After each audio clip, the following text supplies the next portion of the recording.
There we go.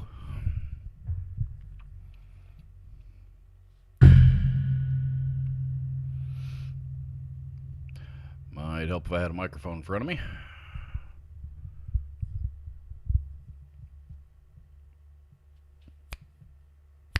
I assume you guys can hear me anyway. My little thingy, little gauge light up bar thingy on my microphone is bouncing around as I'm speaking. So, hey, there's life. Dave Escobar's here. Does that sound good? Good picture. Good. Thank you.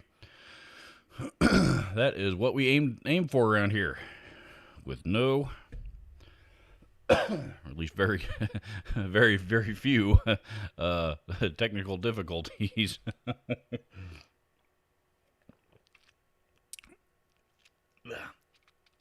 God, drinking Gatorade Zero. This stuff is, it's not bad, but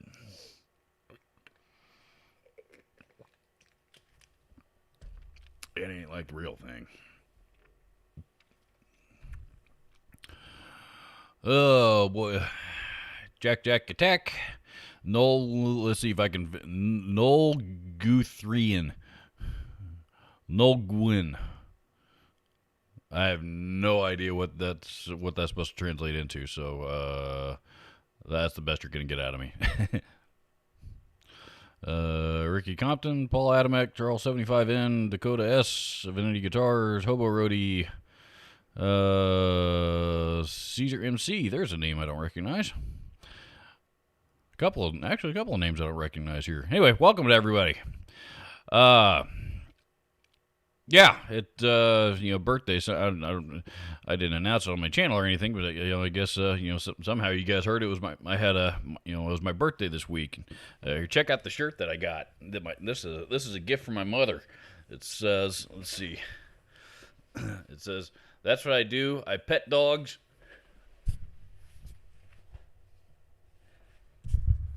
And then it says, "I play guitar and I know things."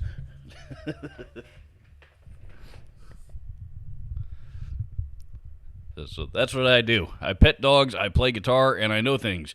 And it was a gift from my mother, and I had it on the next day, and my wife saw me wearing it for the first time, and she said, "How is that not custom made for you?" Because that is what I do. I play guitar and I pet dogs. And the I know things part a little bit different. I suppose that's very, very debatable. But so I got the only gear I got for my birthday though was this Peterson Strobo clip-on tuner, which is a very, very good clip-on tuner. I asked for this because I wanted something a little bit more accurate to do, like intonations and setups and stuff like that with. So, let's see.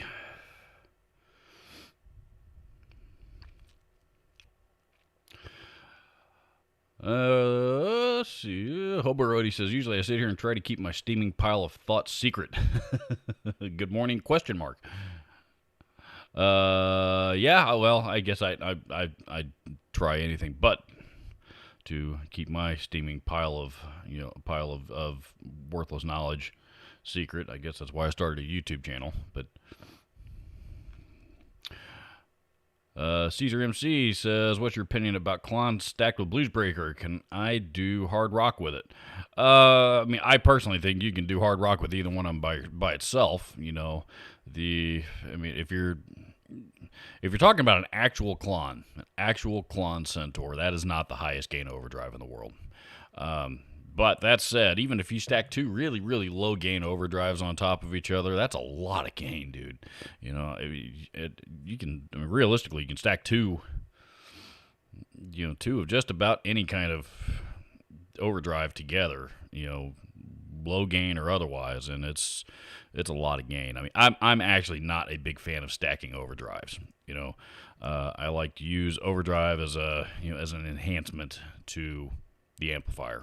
So, most of the overdrive demos that I do these days are, I generally, I didn't used to do this, but enough people whined about it that I started doing it. So, I'll demo it through a clean channel and hear how it sounds. And I've actually discovered that when you crank the gain control up on an overdrive pedal all the way up, that's a lot of times it's actually a pretty, it doesn't need to be going into a dirty amp. That's oftentimes a lot of gain by itself. And the blues driver, I know you asked about the blues breaker, but the blues driver does that very, very well. So I demo it that way, and then I demo it going into a distorted amp.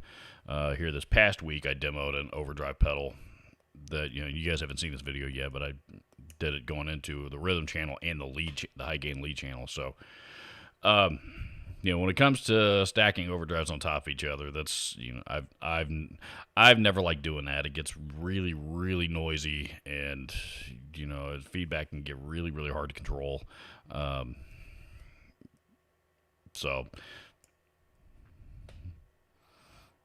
But to answer your question, if you were to stack those, those two overdrives, or like I said, really any two overdrives, I think you're going to be surprised how much gain that equates to. So, which would be plenty enough for hard rock.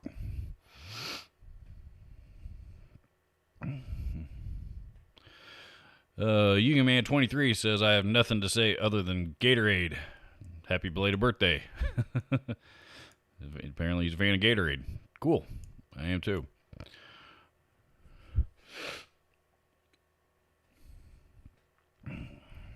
Ricky Compton says, "Hey Robert, what do you think changing the tubes on Marshall Origin 50 watt head will help the tone?" I think Glenn Fricker just recently did a really, really good job debunking the tube theory. If you change the tubes, preamp tubes, you might see a little bit, might help, see a little bit of, a little bit of change to the tone, but I guess when you say help the tone, I don't know, I guess I don't know what's wrong with it in the first place. I think that amp sounds great right out of the box, but you might experiment with some preamp tubes. I think the difference that you're going to hear is going to be nominal. So, you're probably going to have a lot more success swapping out speakers than you will tubes. So, speakers are obviously that's where the sound comes out. That's going to affect the sound of an amp a lot more than the tubes will.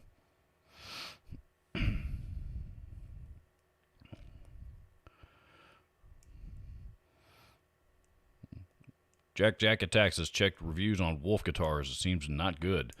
You're actually the first one that I've heard that from. Anybody else that's talked about them that at least that I've spoken with or chatted or emailed or whatever it may be, anybody that I've communicated with that has played or owns a Wolf guitar has had nothing but stellar things to say about it. Nothing. So that's the first time I've heard anybody say anything negative about it. But it's more a brand like that gets out there. It's only a matter of time, I guess. But they're not going to please everybody, or it could be that maybe he got a lemon. Or whatever it is, somebody out there got a lemon. I don't know.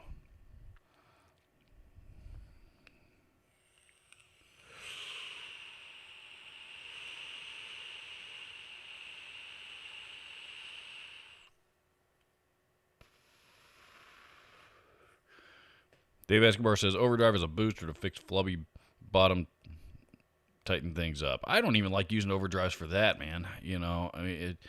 I like to use boost pedals for boosts, and now here, and I've just started noticing this in the last 6 months. The term boost is starting to get muddied.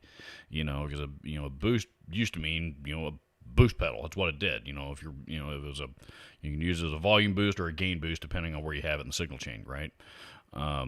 That's what it does. And now all of a sudden people grab a tube screamers and OCDs and any other kind of overdrive they can think of, and doing the Stevie Ray Vaughan technique, which is turning the gain all the way down, the volume all the way up, and using that, using it as a boost that way. And the claim is that it tightens up the bottom end of an amplifier, and I think maybe it does that a little bit. I don't think it's. I don't know, man. I'm a good amplifier shouldn't have to have a boost in front of it. If it sounds good the way it is, if an amp sounds good like it's supposed to, you shouldn't have to. You shouldn't have to, just stick a, something in front of it to, to tighten, to fix the bottom end. So, that's my opinion. So,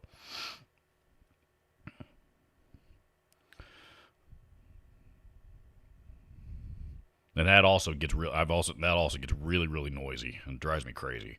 So, I don't like having to tame down noisy amplifiers because all the shit that I'm running into the front end of it is causing a whole bunch of noise. So, Sven Guitar says, what do you think of the Hughes and Kettner small amps? Depends on which ones you're talking about, I guess. But the Tube Meisters are okay. Pretty good amps. The Grandmeister, on the other hand, is a kick-ass amplifier. Well, I guess there's 2 generations of them now, but either one of them, either the 36 or the 40, the Grandmeisters are excellent amps. The Black Spirits, the solid-state ones, for, what is that thing, like a $1,300 solid-state amp, that thing, it's like, but it's also like 200 watts, but regardless of that kind of money, it better sound good. And I haven't played one, but all the demos that I've heard of it seem to, they all sound pretty good. I haven't heard anybody say anything negative about them. And I think they just came out with a smaller, more affordable version of that one. Though at the moment the name of it escapes me, but it's a miniature Black Spirit. For, I want to say it's like $300 or something or less. I mean, it's pretty cheap.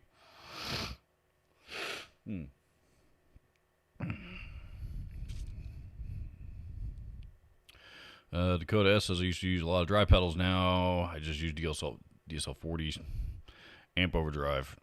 Yep, and honestly, yeah, I go back and forth. I demo so many pedals. It's and I've always loved distortion pedals. So sometimes I'll grab a distortion pedal and run that into a clean channel, and that'll be my bass tone for today. And other times I'll just I won't do anything. I'll stick a delay pedal or something in the effects loop and plug my guitar straight into the front end, and this Laney's great for that, man, because it's it's got such a wide range of tones, especially sitting down here at my desk, so it'll do all that stuff really, really well.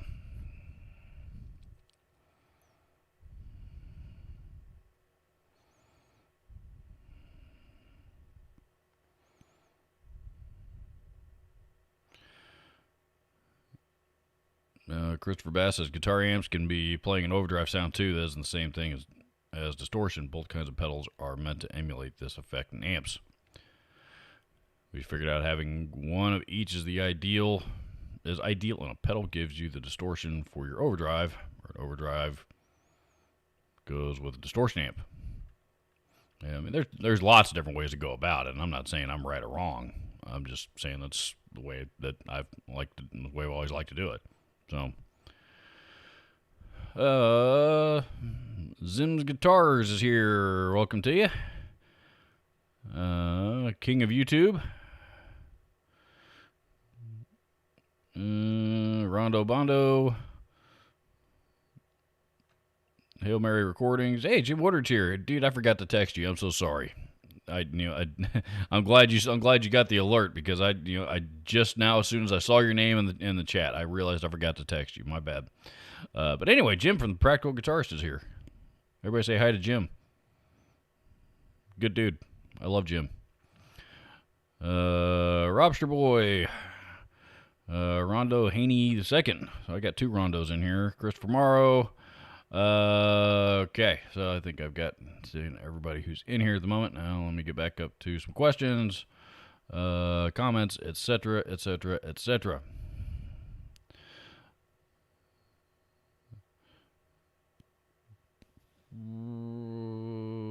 King of YouTube says vape or wax. Vape. Always vape. I don't even know what you're referring to when you say wax.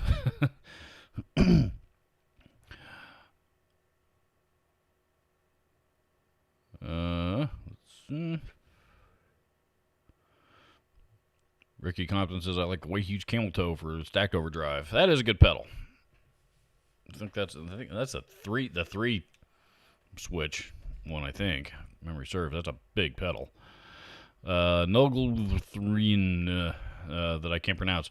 Hey, dumb question. When I loop my acoustic and solo with an electric and distortion. When I loop my acoustic and solo with an electric with distortion, the acoustic gets distorted. Katana and looping pedal. I see. It's Nogan, by the way. Silent U, but no worries. And there goes my dog going nuts because my mom just stopped by.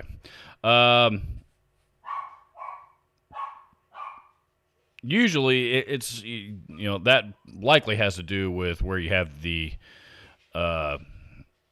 loop, where you have the effects loop, or I'm sorry, where you have the looper pedal placed. So you might try putting it in the effects loop, see if that see if that takes it out of the way of the distortion, or use a distortion pedal and put the looper first, which that's actually how I do my demos, so that I can turn distortion on and off. So I'll be right back. I got to grab the door. I'll be right back.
All right, sorry about that. That was my mother swinging by real quick to drop off my wife's birthday presents.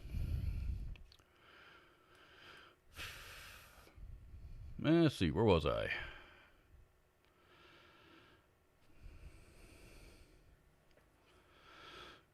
Caesar MC, please, Robert, please could you explain which overdrives could we use with Roland JC? I'd like to achieve the Smiths, Police, Cure Tones. Any of them. I mean, there's no rules, man. There's no rules whatsoever. I mean, find the overdrive that you like best that works for you. And, plug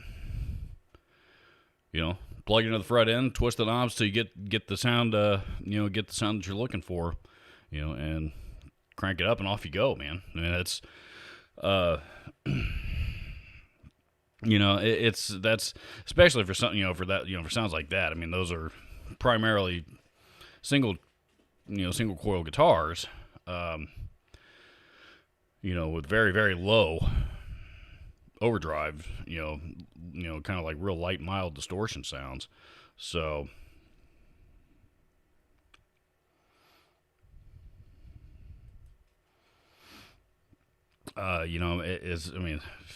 which ones could you use? Like I said, I mean, they were really, this,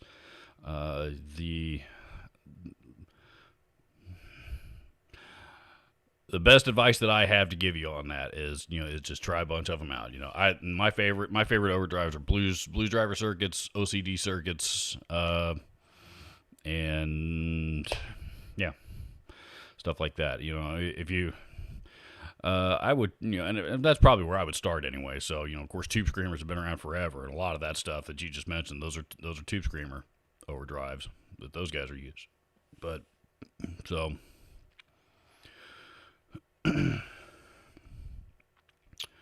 Ricky Compton says, Robert, I've been looking at a VHT Pitbull head. What's your thoughts? I love the Pitbulls. Love the Pitbulls. You know, they're for the longest time, that was the amp that I wanted more than any other on the planet. And, you know, then I got to play a Diesel Herbert through, you know, 2 Diesel 412 cabinets one time. And, you know, I suddenly wasn't too focused on the VHTs anymore. But I never acquired a Herbert either, because those things are even more expensive. But, no. Pitbulls are awesome, man. That's a great amplifier. Great amp. All the VHTs are. VHT Fryette, you know, depending on what era and which brand name you want to refer to them as. But, yeah, they're all great amps. You know, the Pitbull, the Deliverance, those are probably my 2 favorites. You could do a lot worse, man.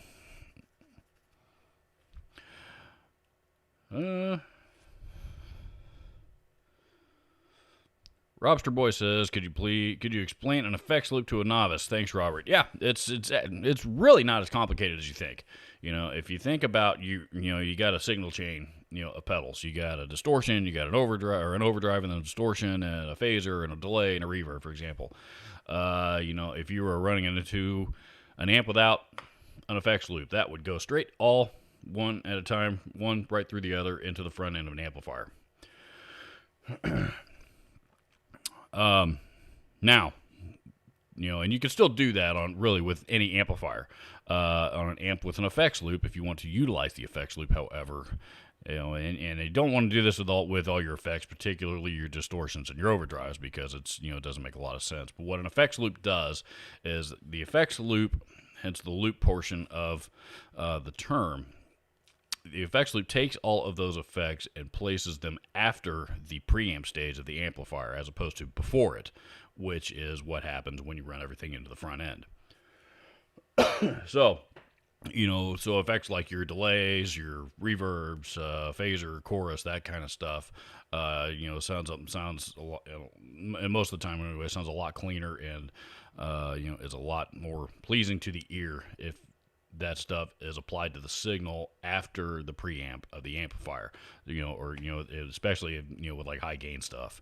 So, you know, so it's still in the signal. It's just the guitar signal is hitting the distortion of the amplifier before it is hitting the delays and reverbs and whatever else you may have in there. So, also the same theory with, you know, people that run distortion pedals into the effects loop. It's not going through the entire loop; they're just plugging it straight into the return. Essentially, what that does is bypasses the preamp section of the amplifier altogether. So now you've got, it basically turns your distortion pedal, your favorite distortion pedal, whatever that may be. The Metal Zone is extremely popular to do this with, but it takes your favorite distortion pedal, whatever that may be, and turns it into a preamp instead of a distortion pedal. So basically it takes the place of the preamp section of the amplifier when you run it that way. I personally think it's a little redundant, but it's a good experiment, and it's fun to play around with from time to time. I would never set up my rig permanently like that, though. Rondo Bondo says, you are the pedal dude. I don't know about that at all, but there's a lot of other people out there that have a lot more knowledge about pedals than I do. You know, some dude in you know, something really, I guess he's more of a troll, but, you know, some yahoo in Pedal Boards of Doom. You know, anytime I comment or post anything in that group, he loves to make fun of me about the fact that I posted a video a few months ago that said, you know, about Battle of the Blues Breaker circuits, and, you know, and what happened was I got confused, and, you know, and that's what I ended up naming the video, but they were Blues Driver pedals in that video, not Blues Breaker, and, you know, so I got confused between the two circuits, and, you know, so now that dude acts like I'm a, you know, total dumbass and don't know anything about what I'm doing at all, and, you know, and, you know, of course, you know, that group is. Yeah, that pedal group is something. Bunch of immature wankers, really. But biggest pedal group on Facebook, so. Christopher Morrow's here. Made it in early today, says, welcome to you. Yeah, haven't seen you on early in a while, so. You're talking amongst yourselves. Oh, Rondo Haney the third. Apparently Rondo Bondo's son. Okay, cool. And we got the whole Rondo Bondo family in here this morning.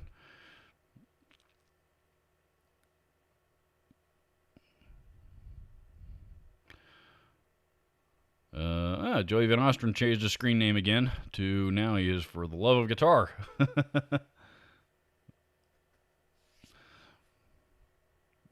Just finally got my online guitar, amp, and accessories business going, paying taxes and all. NYS always gets their price, always gets their piece. I'm not sure what NYS stands for, but congratulations, man. That's awesome. I didn't know you were trying to start up that business. So awesome. Yeah, if you got a link or something, post it in the chat so we can see it. I'd love to go check it out.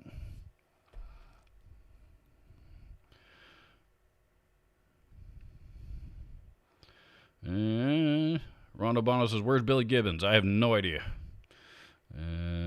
Zoe, Christopher saying hi to Zoe when she was barking her head off and my mom stopped by.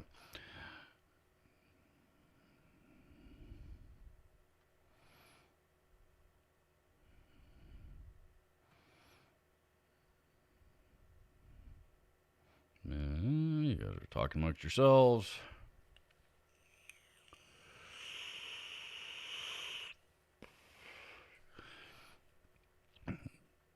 Christopher Bass says, "I don't know how I would explain to my mom that I'm hosting a show on YouTube and I'm busy at the moment." She texted me before. I knew she was coming. I told her. I said, "That's this is what I'm going to be in the middle of." And she said, "No, that's fine. I've got to go out and run some errands, and she's got to go to work later on anyway." So she was over here earlier in the week for my birthday. My wife and I's birthdays are less than a week apart. So she was over here earlier in the week for my birthday during the day. And we're having a get together for the missus' birthday this evening, and unfortunately, my mom is not going to be able to come to that one. So she wanted to come over here earlier and drop off her gift. So that's what that was about. She meant to bring it with her earlier this week, and already had too much other stuff in the car with her. So I told her, "Don't worry about it. We'll do it later."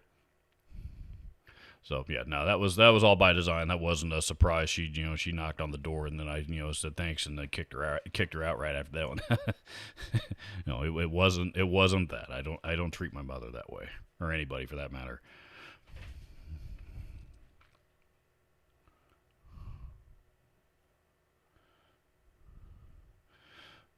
Stephen Conradi is here. Tommy Arnold's says, oh, this will be fun. Says, FYI, I watched many of your vids, but no more. I don't want to hail Satan while watching a guitar video. But what? Hail Satan? What? But bye, girl.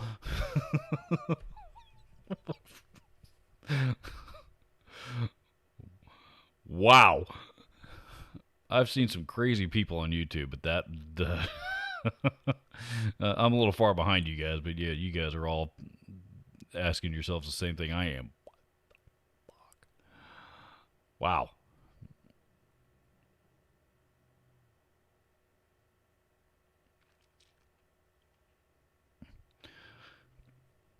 Stephen Conradi says, "Do you think musicians would be able to get back to normal gigs in the future?" Yeah, I mean, sure. Yeah,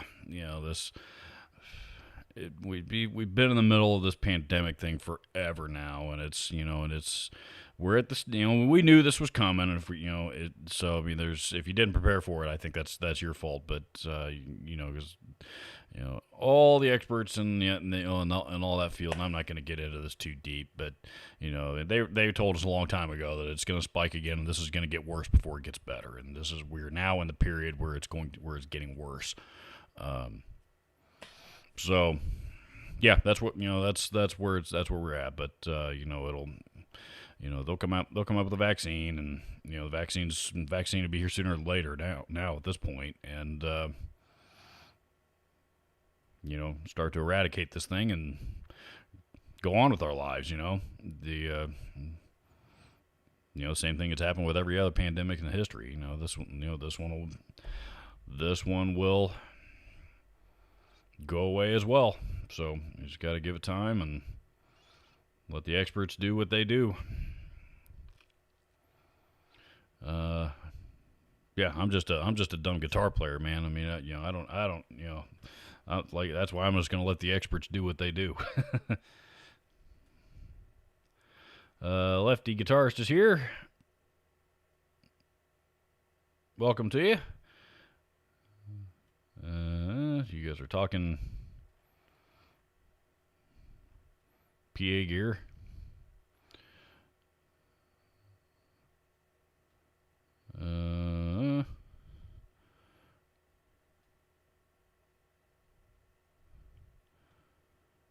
Dave Escobar says, get a Boss OD3 cheap. That is true. That is actually a great overdrive, believe it or not. And it's, you can get them used for like $40. I think I paid $40 for mine. You used to be able to find them cheaper than that, but gear as a whole is a little bit more expensive now than it was 10 years ago. That's what they call inflation, Robert. Yeah, no shit, dumbass. But yeah, that is actually an excellent overdrive. And the history. I'm not going to go into it right now, but the history behind the Boss OD circuit is actually pretty interesting. And the OD3 is another one that started out as something. That circuit is what originally went on to become the Tube Screamer, believe it or not. And the OD Boss's version of the OD circuit kind of evolved into its own thing. And yeah, Dave's right. That is a great overdrive pedal, and one that is, and the reason why it's so cheap is because it's so overlooked. We've seen it's one of those pedals that we've seen absolutely everywhere for decades now, and it kind of blends in with the furniture at this point. It's a great, it does what it does really, really well, but you're so used to seeing it, and there's nobody thinks to talk about it anymore.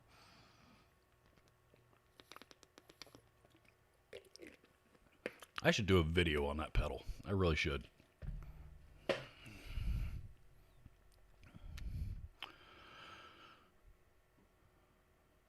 For the love of guitar, it says Pitbull is a killer amp. You won't regret it. I agree. That is a killer amp. I don't know anybody that's ever been disappointed with buying a Pitbull.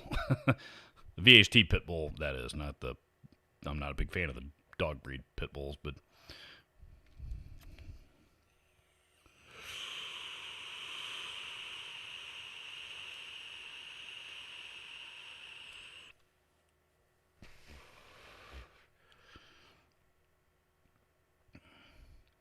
Where are we?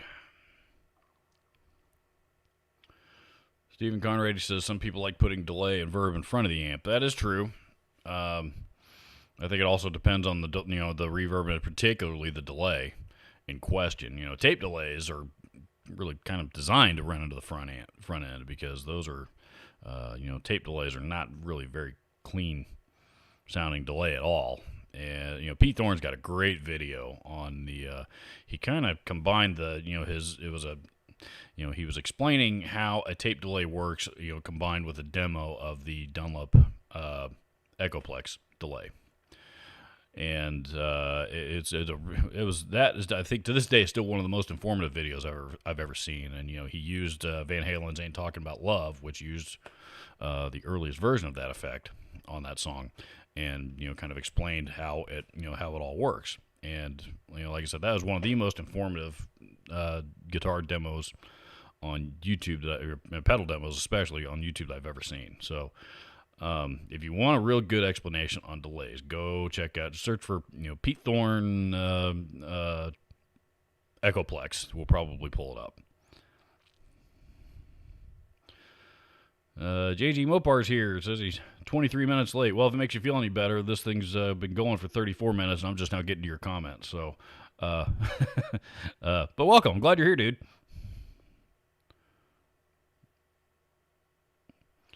Christopher Bass says, to them, I guess calling a blues driver is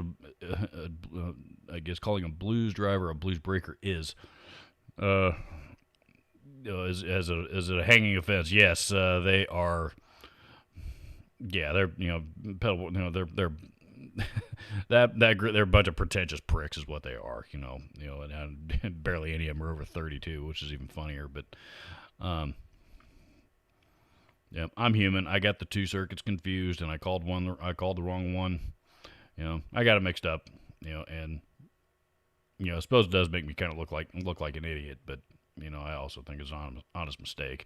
So, Orville Farley says, "What's your thoughts on Beguer amps? Any particular model you like or dislike?" I think they sound okay. The V series amps was the V55 and the third. I don't care for those too much. Those are a little meh.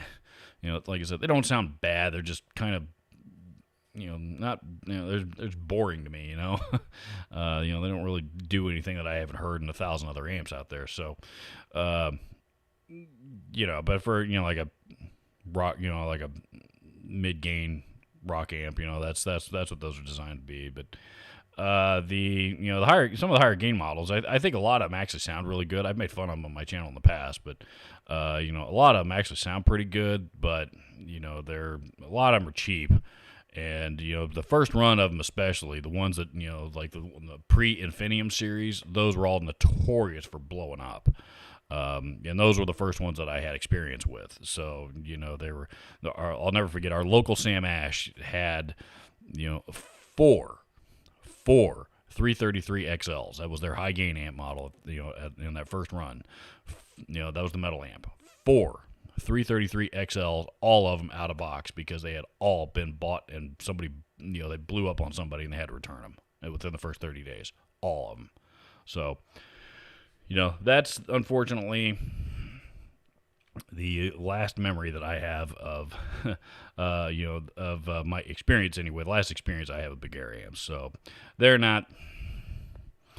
I don't hate them. I wouldn't complain if somebody gave me one, but I'm not gonna spend my own money on them. So they're cheap for a reason. They're cheap for a reason. So. But they do sound good. I will give them that. Most of them, you can definitely get some good sounds out of them. I don't want to act like they sound like shit. I just think they're, the early ones anyway were built like shit. Music Zep Kid says, "What's your favorite Megadeth album?" Ooh, oh boy. So far, so good. So what? Probably. I don't know, man. This is like asking me what my favorite Metallica record is, man. Ask me an hour from now and I'll give you a different answer. Rust, I don't know. I guess I'd have to say Rust in Peace now that I think about it. Rust in Peace. I mean, that was the one that introduced me. That was. I take that back. I was familiar with Megadeth prior to that, but that's the first album of theirs that I really, really got into. And of course, that was also their most popular album. But Symphony of Destruction was good. Countdown to Extinction and Euthanasia were both also really, really good. I like all three of those records. So far, so good. So what was really, really good? Peace Cells is a good record. Killing Is My Business that one's weird. It's cool. And it's what they call mechanics is most of the Four Horsemen, which Metallica is the Four Horsemen. So they eliminated the middle breakdown part in that song, which is it's kind of weird to hear that song without it. But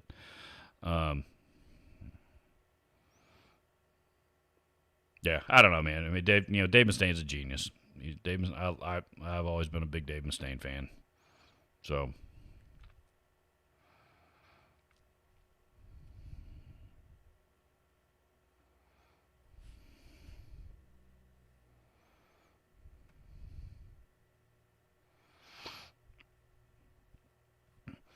Charles 75N, Robert, ever tried the Blues Pearl Tweed overall pedal? I've never even heard of it. I'm not familiar with it at all, unfortunately. I have no experience with them.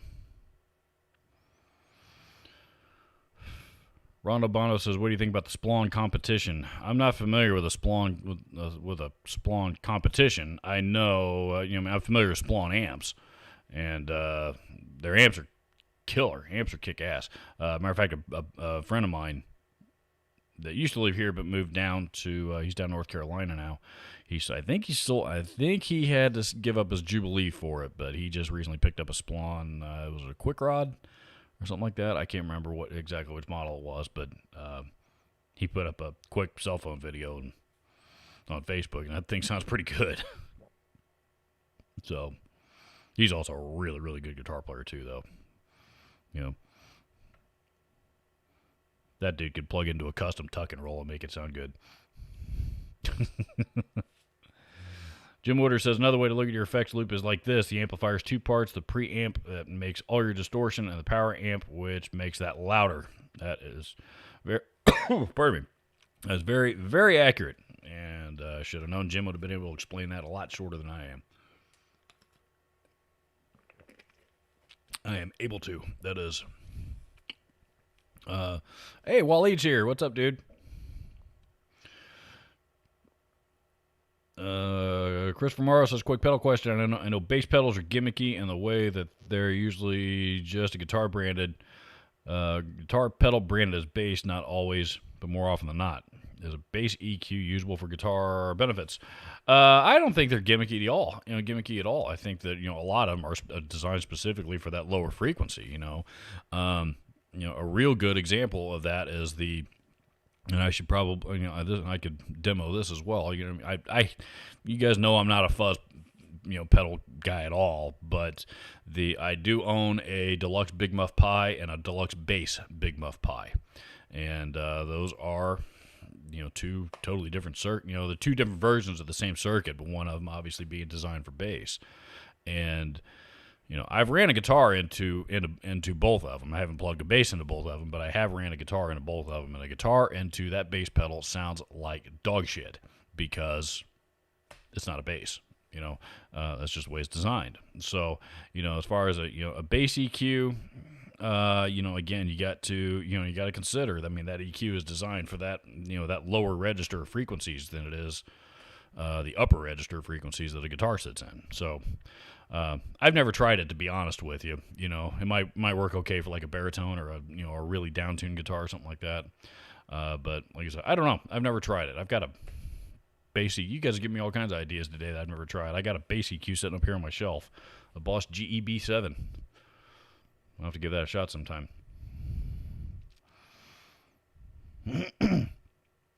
Capitan Taco 2018 says, I asked you last week about getting an ESP E2 Eclipse or an LTD EC1000. You said the ESP E2. Well, I got me E2 Eclipse yesterday, and wow, it's hands down one of the best guitars I've played. Glad to hear it, dude. Told you, if you can, spend the money. Now, that Eclipse that you're holding, in your hand right now, if you had bought the LTD version, like I said, the body thickness would have probably been about that much thinner on the LTD, which you would have given up a whole lot of tone. And the hardware's cheaper, and the fretwork's not as good, and Japanese made ESPs are very, very good quality instruments. So. But awesome, man. I'm glad you're happy with it. That's good to hear. Jim Woodard says Ascend allows you to take. He's going back to his effects loop. His effects loop explanation. I'm gonna read this all together again.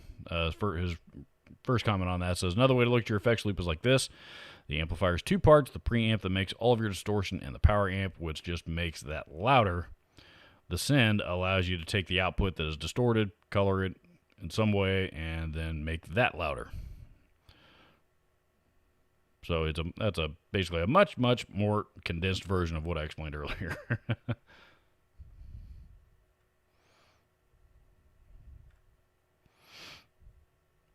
And I lost my place. Where we go? Dave Escobar says, Boss has the new TB2W Tone Bender Waza pedal. Mick Ronson, Jimmy Page tones coming out soon. Not for everyone since it's a fuzz. It's also very limited. I think they're only doing like 2,500 of those or something like that. It's a very limited run because of, the primary components on the inside, I guess, are so hard to get. It's not something they could just order and get a hold of, call up Behringer, whatever they needed. They're not that common.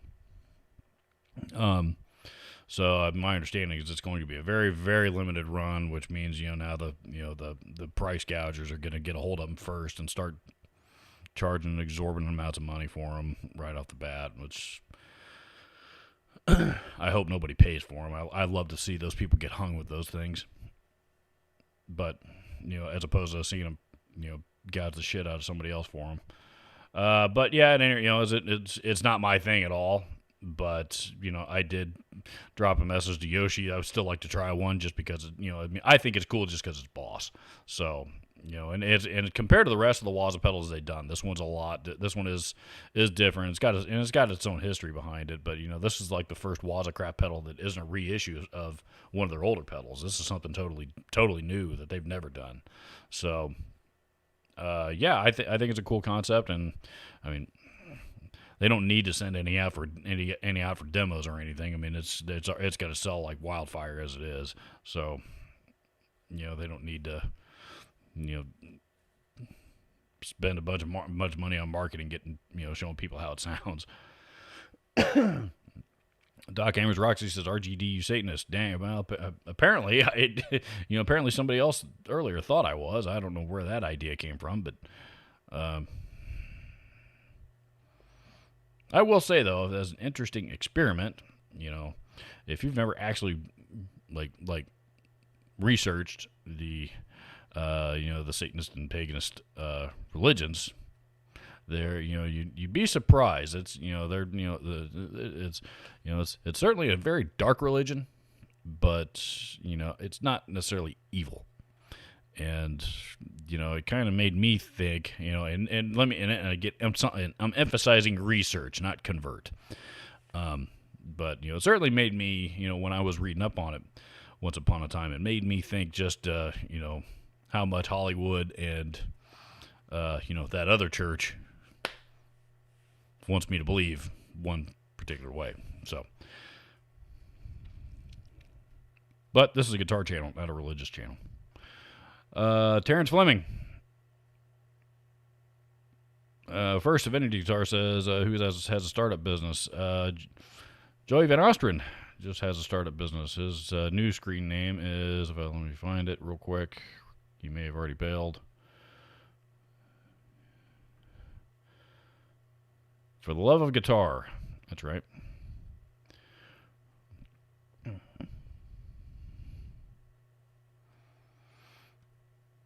Terrence Fleming says, hey, Robert, just got my Positive Grid Spark 40 Black Friday special. Sold a Yamaha THR5 and an Orange Crush 12 to help finance it. I think I did okay. What do you think? Yeah, well, it all depends on if you're happy with it. I'm not a real big fan of the orange, this little tiny Orange Crush amps. I'm not crazy about those at all. The Yamaha THRs, on the other hand, I think are really good amps. Particularly the latest series. But, the Spark 40s are, kind of the new latest and greatest thing right now. It's not none of those are my thing. I'm not a modeling amp guy at all. I don't want to spend more time twisting knobs and, and goofing around with settings than I am actually playing the damn thing. I'm just showing my age at that point, but yeah, deal wise, I don't know what you paid for it. I'm assuming you paid, what are they, $249 or $299 or something like that.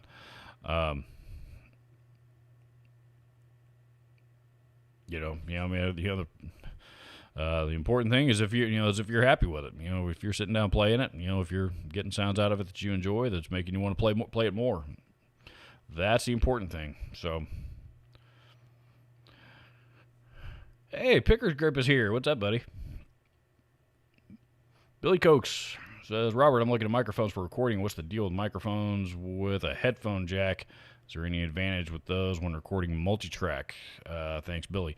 It depends. Something like this, for example, and I just did a demo on this microphone this week. This is a Fifine USB microphone. Usually it's going to be a USB microphone that has a headphone input on it. This is like basically a clone of a Blue Yeti. That's what this is. Direct competitor, about half the price. So you guys will see the video on this thing here in a couple of weeks, and I'm also going, after that video goes up, I'm going to host a live stream with this microphone to see how it does there, because that I don't know yet. But with the in that instance, a headphone jack on a microphone like that, particularly for recording. I mean, the most useful thing I can think of with it would be for monitoring.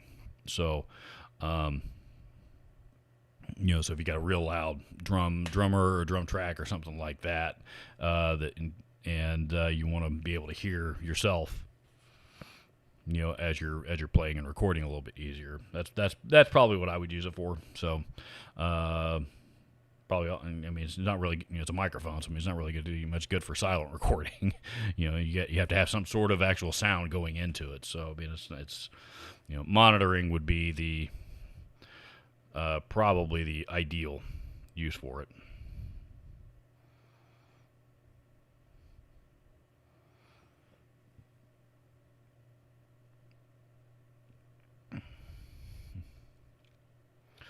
I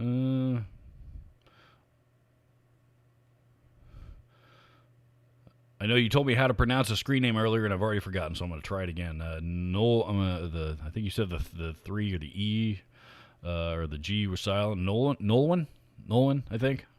Said if you could only have 5 guitars, which would they be, acoustic / electric? Oh God, Music Man Majesty, Gibson Les Paul, either standard or custom. Oh boy, Schecter Super Strat of or a Super Strat of some kind, with a Floyd and high output pickups and a coil tap on it. So that's right now that's pretty much Schecter.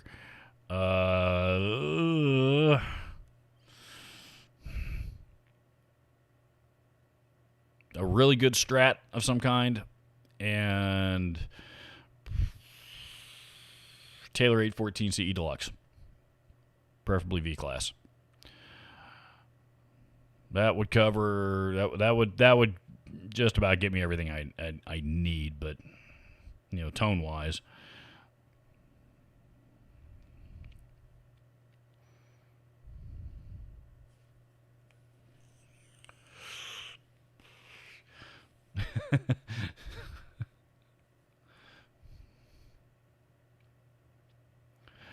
Jim Woodard says, "Friends don't let friends buy a Spark. Should have contacted me. I would have sold you one."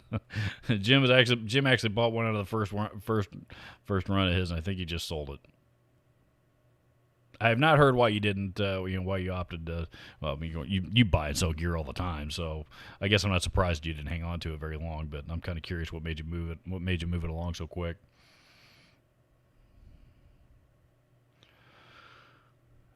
Paul Adamek says, "Robert, do you play anything in open tunings? If you include drop D, then yes. If you don't include drop D as an open tuning, and really it's not, not really.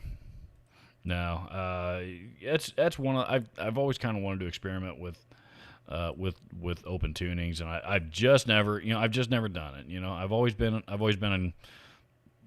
for the longest time anyway, I played in like hard rock and metal cover bands, and those were all standard and standard drop tunings, that kind of stuff. And I just never had it, had the opportunity put in front of me that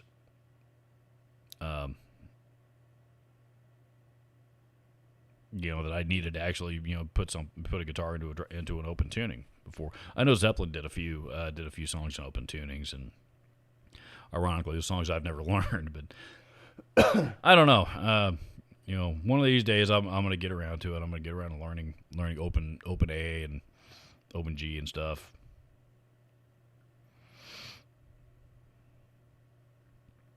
Dean Hostetter is here. Welcome to you.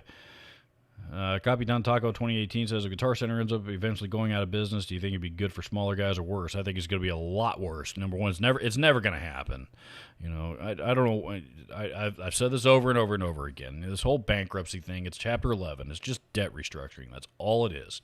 And it's all based on debt that was inherited from Bain Capital when they were owned by Bain Capital. Before, when Bain Capital sold Guitar Center to Aris Management, Guitar Center inherited a shitload of debt from Bain Capital. That's the debt that they're restructuring. So, and that's all it is. It has nothing to do with balances with vendors or anything like that.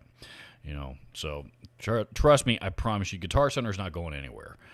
People see Guitar Center bankruptcy, and all of a sudden they think, guitars, every store's getting ready to shut down, and we're not going to have music anymore. But no, I think if Guitar Center were to go away, what would all the mom and pops are going to start jacking the prices way up. I mean, way up, because there's, Sam Ash has a presence out there, and then there's a few other chain retailers that, that have a presence in various different parts, of the country anyway, and in other parts of the world, but none of them have the presence that Guitar Center does. So, if Guitar Center goes away, there's suddenly not going to be anybody else around to keep the small local mom and pop shops honest. And, if you weren't around, back in the 80s and 90s, those, mom and pop, owned music shops were known to do some shady shit, man. They were known to take advantage of people if it meant that they could make it a few extra bucks on something. So, no, if Guitar Center goes away, maybe not right. I don't know that it would happen immediately, but I think it would be bad news for everybody. Everybody.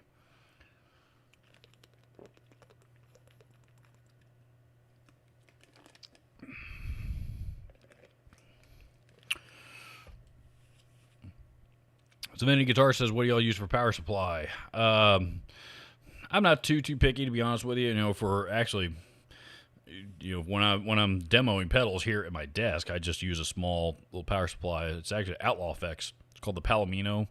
It's just a 4 output isolated pedal supply, power supply. So it's got 4 outputs, and then one of the outputs you can switch from 9 volts or 12 volts or 18 volts. So I very, very seldom have any more than 4 pedals plugged into this thing out here. So it certainly serves my purposes for that.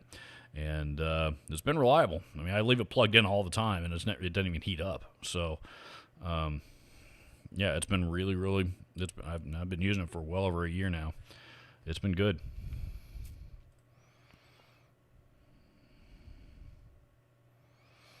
So that's what I use when I'm here at my desk, and I just wanted something small and simple.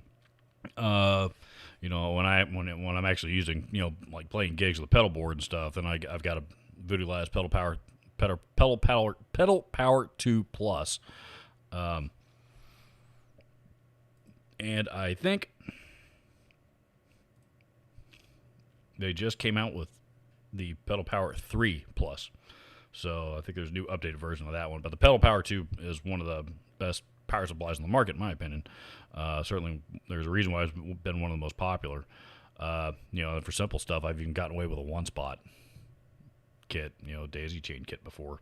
I've also used an isolated, like a battery pack power supply before. I've got an older one now from, believe it or not, Sanyo made one called the Pedal Juice that I still have, and I do still use it from time to time, But that's always worked. That was always served me pretty well, and that was nice because I don't have to worry about plugging it into a wall. I just got to make sure it's charged up before I take it out to play somewhere. So, but God, there's so many more pedal power supplies that are out there on the market these days. The Walrus Audio stuff is, those are really, really good. And they're the Walrus Audio, and there's one other one out there. I think it's the Strymons. Actually, the Strymons got a couple of them. They're supposed to be really good. And I just looked down at my phone, and buddy JG Mopar was the first one. JG Mopar never donates in the super chat. He always just shoots it straight to my PayPal account, to bypass the middleman.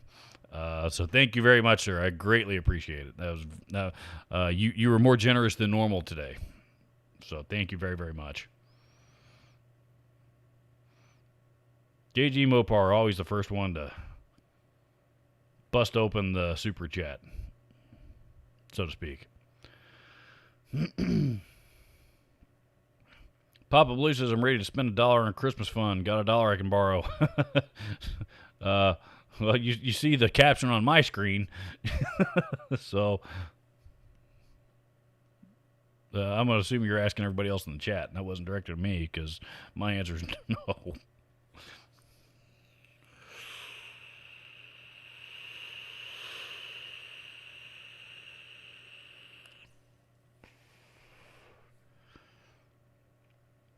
Hobo Roadie says, "Is not the Blues Driver just another Blues Breaker pedal?" No, it's actually its own thing. It's its own unique circuit. That didn't come out until like '95. Blues Driver didn't come out until 1995. The Blues Breaker circuit is, of course that one started out as an amplifier. That was originally a Marshall circuit. It still is. But that same circuit or the topography, or however that word's pronounced, topography, whatever it is, that same circuit has migrated over into pedals like so many others. I mean, that's not uncommon at all. But it is different. So they're not the same circuit. Oh man. You guys are all hammering the super chat. Ronnie Webster says, "Robert, always good to drop in on your channel." Thank you, sir. Thank you very much.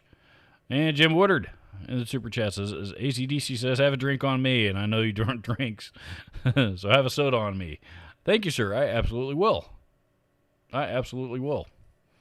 Next time you're in Indianapolis, dude, we got to go to St. Elmo's. Among other places, but again, we got to go to St. Elmo's. So I've got to... you have an open invitation from me to go to St. Elmo's Steakhouse in Indianapolis next time you're here. World famous steakhouse with world famous shrimp cocktail.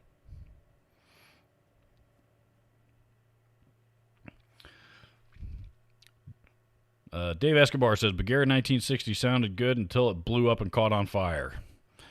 Case in point.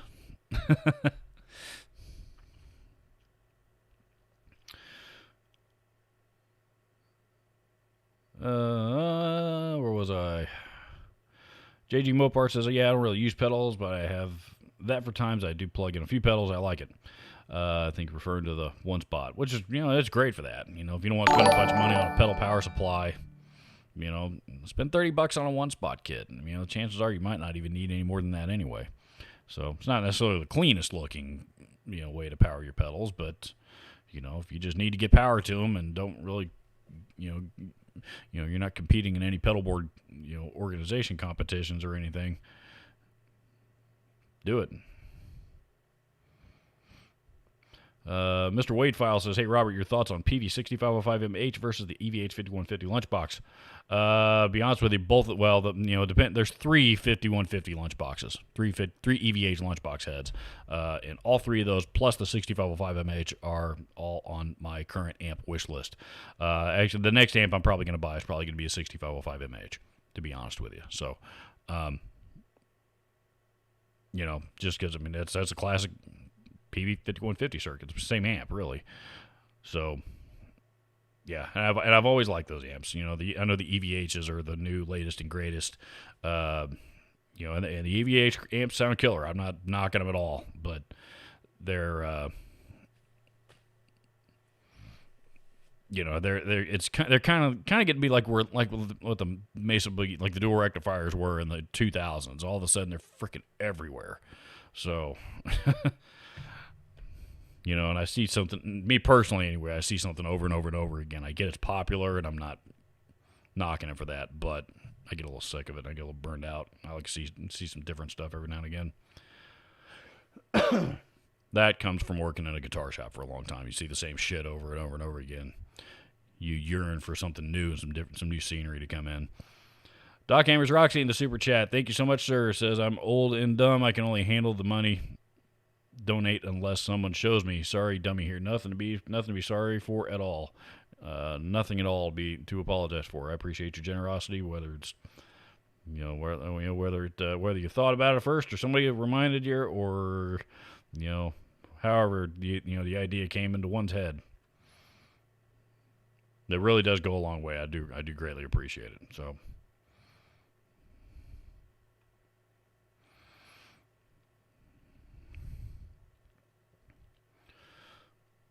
Vanity Guitar says, "You ever tried standalone battery? Anyone? And what are y'all's thoughts?" There, like I said, there's a few power supplies out there that are like rechargeable that you don't have to plug into a wall. Pedal Train actually makes one, I think.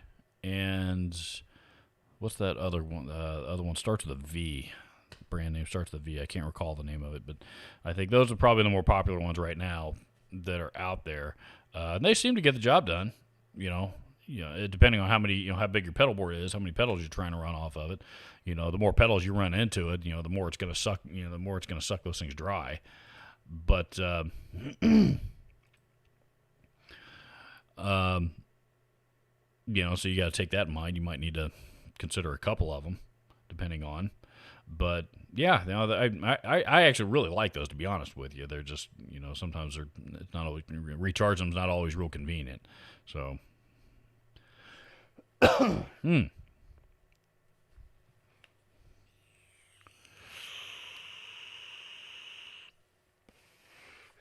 But running batteries direct on pedals, like 9 volts, run on a 9-volt battery and everything. No, I did that when I was a kid, and I thought it was a pain in the ass even then.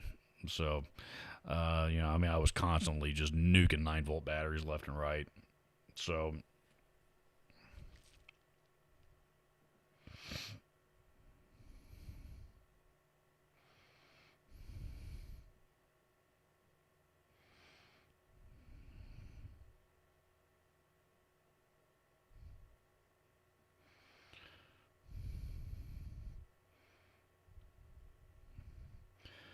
Where is it? Damn thing.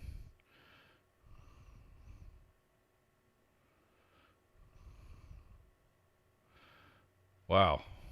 Okay, you guys are chatty. I'm gonna have to give me a second. I'm gonna have to get caught up. You guys are way ahead of me.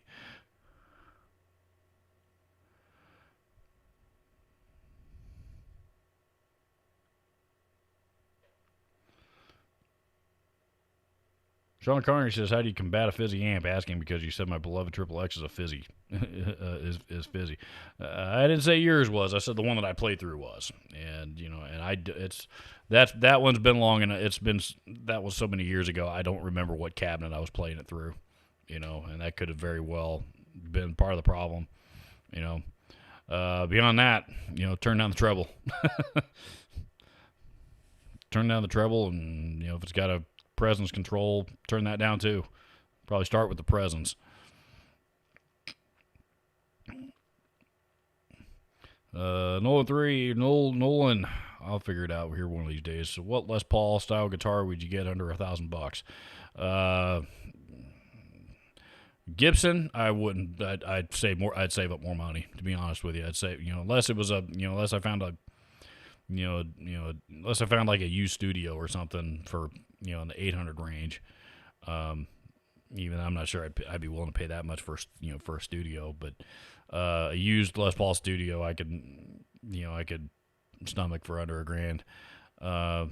Anything that they've got out the Gibson's putting out new, save up money. At least get up to the $1,500 range to buy a new studio. Or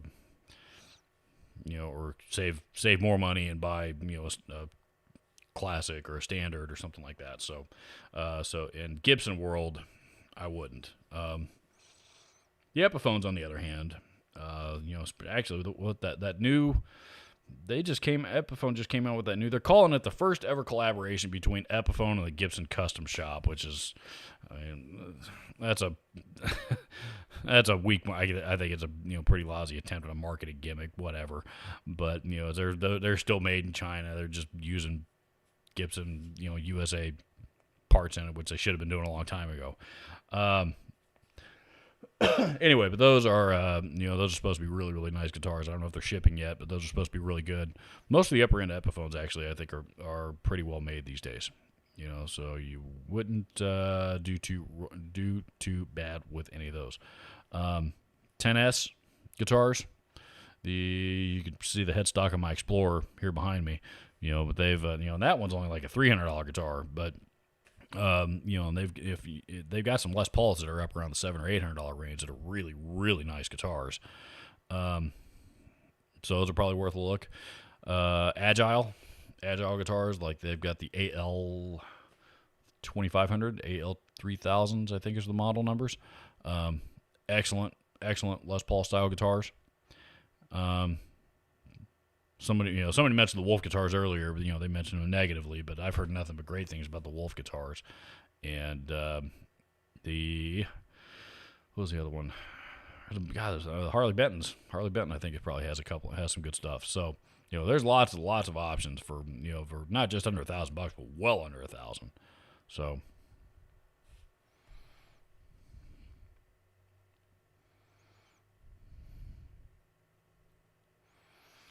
Dean Huster says, watch your video on the EHX Soul Food pedal. I love it for a clean boost by backing off the drive and hit the TS9 for dirt and bleed tones. Hey, we were actually talking about that earlier. That's not my preferred way to use an overdrive pedal. I like using overdrive pedal for overdrive. I like to use boost pedal for boosts. So, I think probably the only exception to that rule I think would be for if I were running like just a good old fashioned tube screamer, a TS9 or something into a Fender amp, I was kind of like gunning for the Stevie Ray Vaughan Strat type of tone. That's probably the one way I can think of that I would run a tube screamer, with the gain all the way down and the volume all the way up, full tilt like that all the time. So, I'm not a big fan of using it for, to tighten up the front end of a high gain amplifiers and that kind of stuff.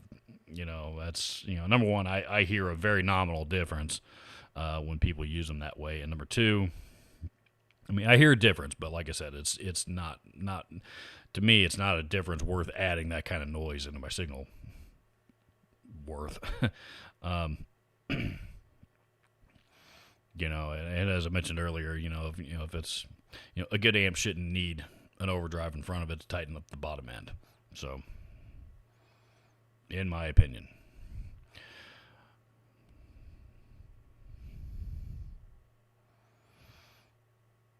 That was a long time ago I did that soul food video, by the way.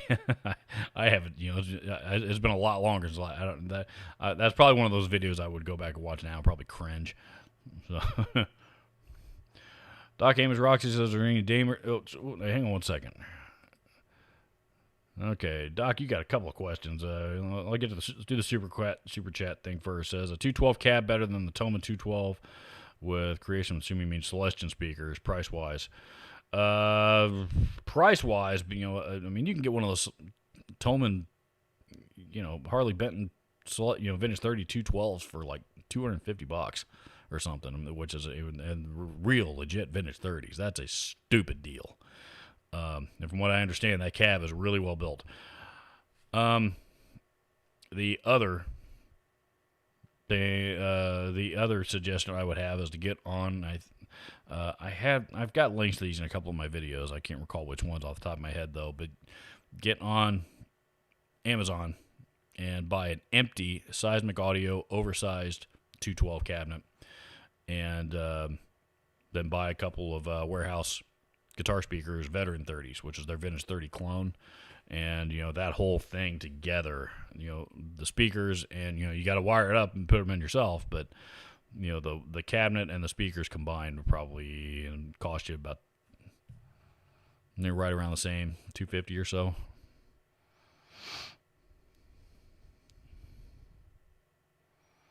Is there any danger in slamming preamp in, let's say, Blues Junior, for example, with booster distortions to push preamp hard for roll-off lower volume harmonics? No danger in that at all.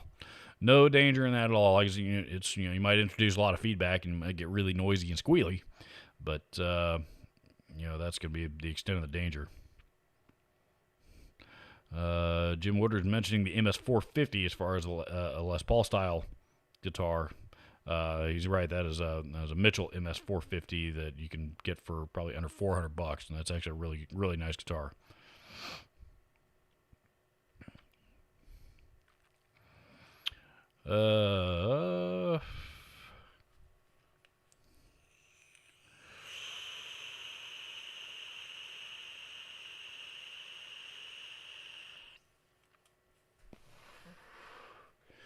Pardon me. Leonard Zabinski's here says, "Hi Robert, what do you think about the Yamaha THR5 rechargeable compact amps?" I love just about everything Yamaha. Yamaha THR series amplifiers, I think, are really, really good. The latest series, particularly the THR10, I think, and the 30, that have the Line 6 wireless adapters built into them, wireless receivers built into them. That is, those are really, really cool. I think Fluff demoed one of those on his channel about several months back, and it's sounded pretty good to me. And I've all the demos I've heard on those have sounded really good. So I've sold one or two of them at work myself, actually, and people have been very happy with them. So, pardon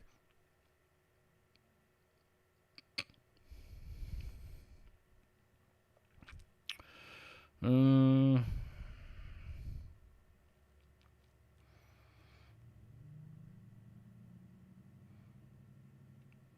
Rondo Bondo says, "What camera are you using for this podcast?" Well, this isn't a podcast; this is a live stream, which there is a difference. Live, podcasts are more listening, download oriented, versus live streams, which are live. But to answer your question, it's my trusty Panasonic.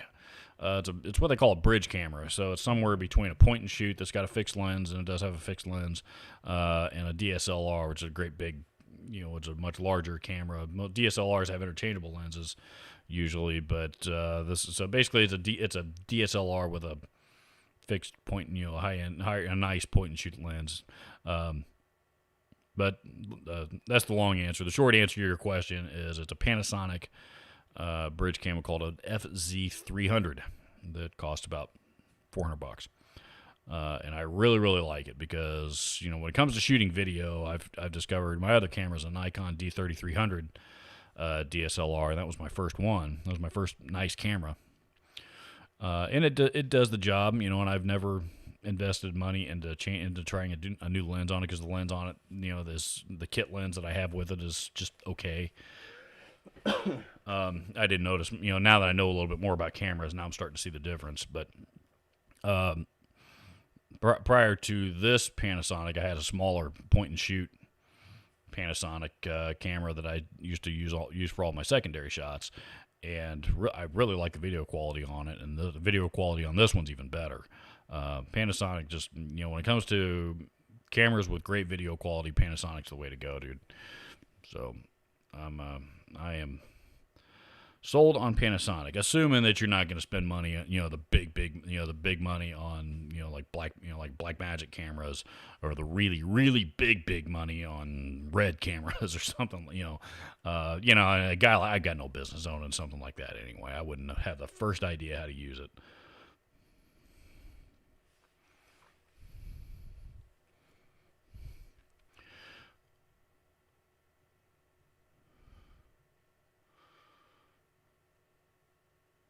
Let's see.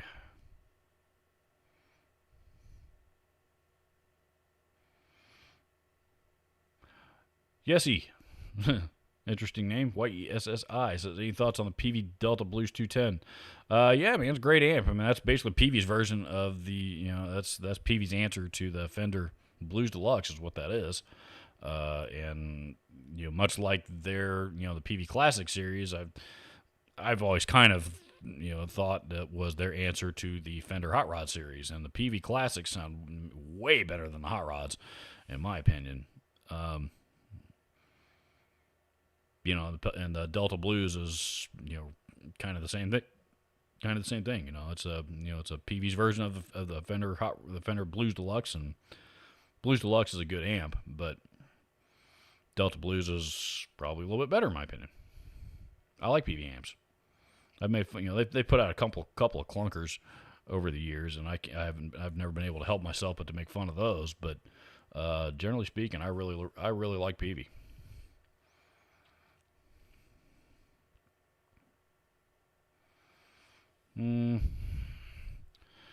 Let's see. Terrence Fleming says, "Paid $239 for the Positive Grid Spark 40. So far, so good." There you go.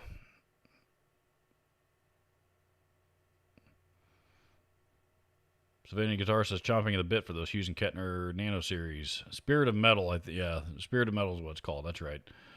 Or the Tube Meister. So the Tube Meister's okay. Two Meister's okay. Grandmeister's where it's at.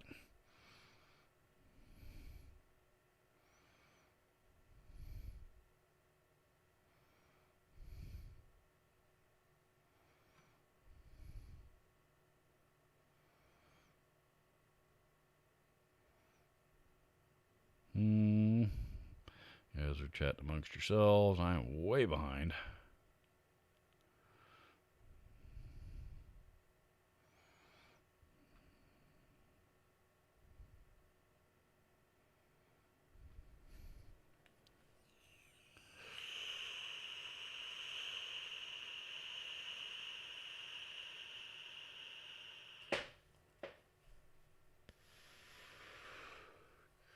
Hobo Roadie says we need Guitar Center to counter the Etsy menace. No joke. Very true. Very true. I mean, I don't. I don't think that that Etsy is exactly a menace, but they're not exactly what I would call a high quality retail outlet by any means. Look what's happened to Reverb's customer service since they got bought out by Etsy. I mean, they're anything remotely related to customer service is pretty much non-existent with Reverb these days. One of the reasons why I avoid Reverb like the plague.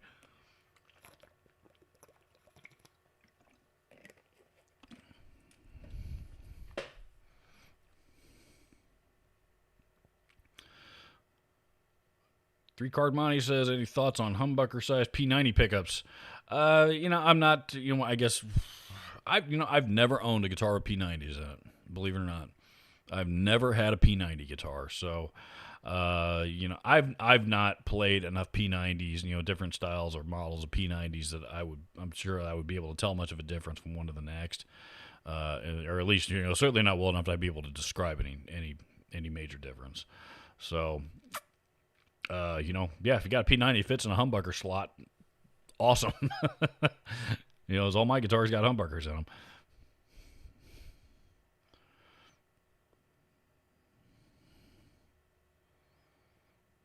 them. Noah Guitars is here. Says Robert Carl is streaming as well. I don't know who Robert Carl is.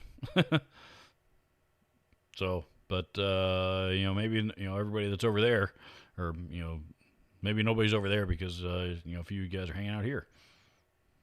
I don't know. I'm not familiar with him at all, so I don't know. I have no idea how big his channel is or his live stream is or any of that stuff.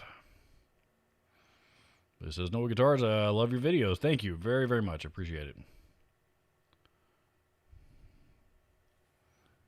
Hobo Roadie says, topology is the thing. Topography is the picture. Okay.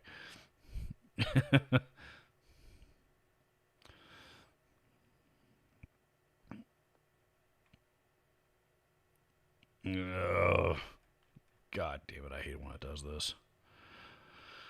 I scroll down like literally one click on my mouse wheel and it jumps down like 4 pages. You're a Yubi. I saw your comment the other day, but I have no idea how to pronounce that screen name.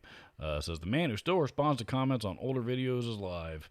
So yeah, I mean, to be honest with you, before you go giving me too much credit, all the comments on my channel all filter the same spot. So all those alerts all go to the same place. So I just every several times a day I'll go and check my alerts and respond to comments as as necessary. And I don't respond to every comment that comes in. There's some that are some of the troll comments that just aren't worth my time. And then there's there's some that I just I don't have anything to say, and and I quite frankly I don't have time just to type words just to be typing them. So sometimes those will get a short emoji comment, and sometimes it's somebody says something that actually elicits a actual response out of me and that I type out. So I try to respond to everything as necessary, but I don't give me credit thinking I respond to every single comment that comes through, because I don't. I do try to respond, or at least hit the like button on most of them, or dislike if it's somebody being a douchebag. Savannah Guitar says St. Elmo's. Elaborate. Yeah, dude. St. Elmo's Steakhouse, downtown Indianapolis. World famous steakhouse. They are world famous for, of all things, actually, what they're most well known for is their shrimp cocktail. They use fresh horseradish to make their shrimp cocktail sauce. And people come in from all over the world to go to St. Elmo's to eat their world famous shrimp cocktail. And of course, their steaks are also pretty damn good as well. But before you just go waltzing into St. Elmo's and decide to get, sit down and grab a bite to eat, be prepared because that place ain't cheap. Fun fact: when I went and I did a video on this after it happened, I went and saw Metallica a couple years ago, and towards the end of the show. Of course, with James's picks, and their live set nowadays is, they've got this gigantic stage and they're all walking around and they've got like 12 mics, that they all take turns, going up to. So everybody in the crowd gets a chance to see James. So all three of them really front and center, because Lars is in the middle, he doesn't move, but James was right in front of me. The mic closest to me, and I was real close to the stage. And, the pick he was using, a camera did a close-up on it as he was, towards the end of a song. And one of them said, one side of the pick says, and I have one, I caught one at the show. One pick says, Indianapolis, March 9th or whatever the date was, 2019. And then he flipped it over, and on the back side of that pick was a picture of St. Elmo's Steakhouse. Which is obviously it's a famous landmark here. So yeah, that's how famous it is. Metallica put St. Elmo's Steakhouse on their guitar picks for their Indianapolis show. But yeah, so if you're in Indianapolis, you ought to go. I've actually, believe it or not, I've been here 30 years. I've never gotten to eat there, believe it or not. I've had their shrimp cocktail, but I've never been there to eat. So.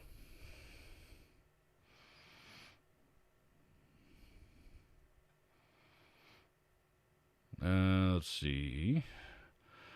Marco Caracciolo says, I have the Randall RD45 212. I have the RD20 head, and I love it. It's a great head.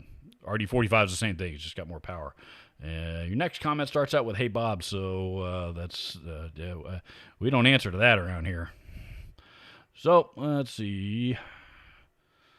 More than we can. Jim Warder mentioned the Prophecy series, Epiphone new Prophecy series that they just came back out with.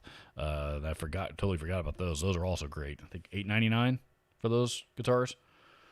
Hang on a second. Let me replace the battery in my light.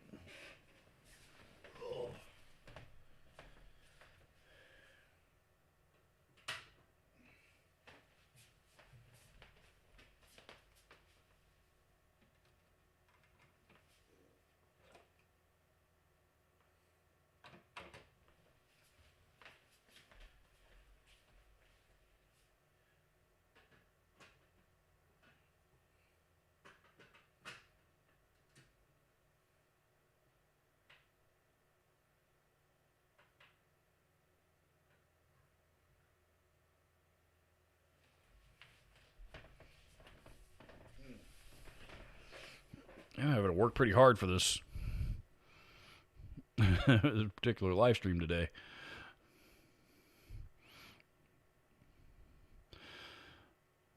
Let's see.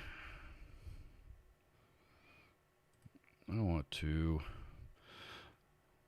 Hey, there's a super chat I forgot. Joseph Austin says, keep up the good work on your videos. Thank you, sir. Thank you very much. And thanks for hitting up the super chat. Greatly, greatly appreciated. All of those donations do, in fact, go a long way towards supporting this channel. Believe it or not. Every little bit helps.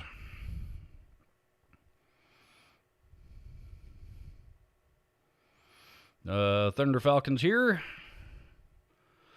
Welcome to you, Mike St. Croix.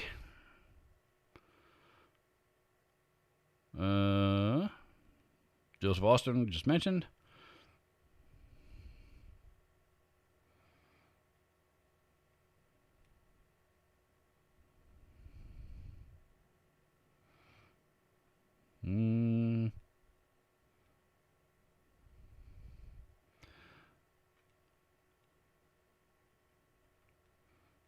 Going back to camera stuff, Joseph Austin says, I'm not sure the lens would matter much for live chats. I think you'd be surprised.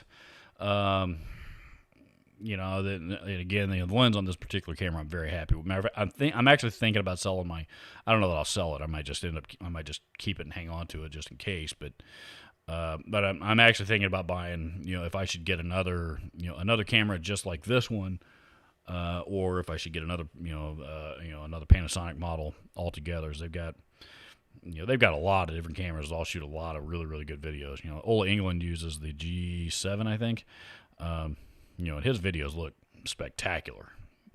So, I don't, if I had that same camera, I don't expect my videos to look nearly as good as his, because I'm sure he's quite more, quite more able at when it comes to operating the damn thing than I am. This thing's got so many settings on it, I can't figure out what most of them do. And honestly, I haven't had the patience to sit down and screw with it. I need to take a class, to be honest with you, so I have some kind of photography, videography understanding. Right now I'm lucky I can get the damn thing in focus and hit record. But I thought about, should I get a second one or should I get something different? I don't know yet, but I do definitely want to upgrade the Nikon that I have in some way, shape, or form, and I may just buy a new lens for that one and call it a day. I don't know.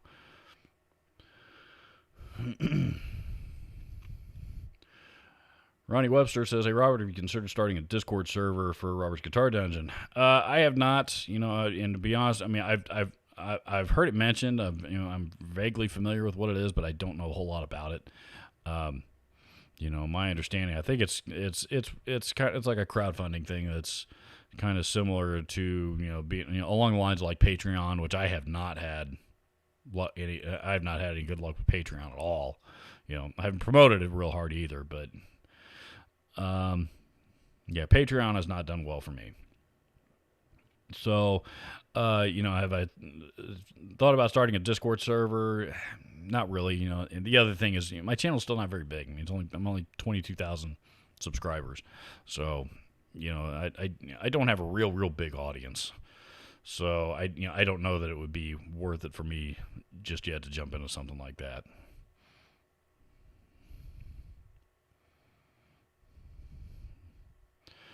Let's see. Philip Bo Jensen says, "Hey mate, watched a lot of your vids. First time seeing you live. Much love from DK." Thank you, sir. Welcome to you, and glad you are enjoying the channel. Much love from DK. I don't what is DK? I don't know where that is. It's not UK, obviously, but you use the term mate, which makes me think it's it's European or Australian, one of the two. So.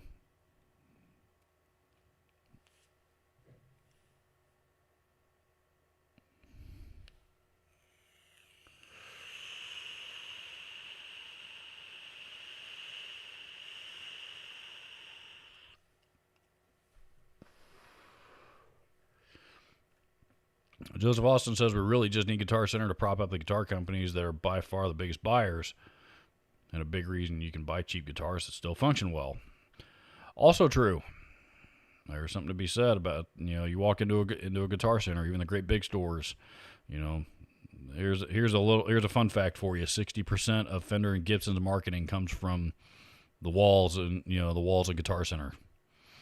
That is, you walk into a Guitar Center, that is 60% of Fender and Gibson's marketing right there.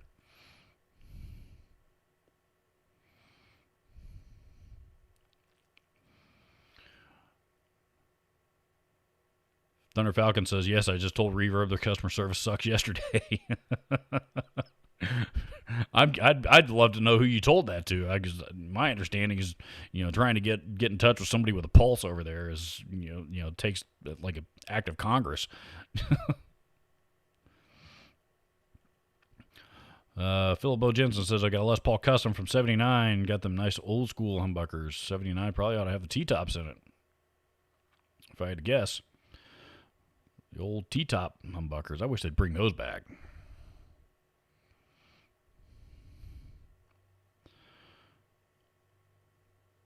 Thurston says, I'm really digging the Big Muff Ram's head as of late. I'm not, you guys know I'm not a Big Muff guy, but I don't know. Yeah, I don't like them. It's never going to be my main core tone by any means. But the two Big Muffs that I have, the two deluxe Big Muff pies that I mentioned earlier. I've tried recording with those things a couple of times in the last few months, and I have a real hard time getting a decent tone out of those things for a recording. They always sound scooped with no mid, even with all the mid range I can crank out of them, still not enough. I don't know. I have a real hard time recording with those things.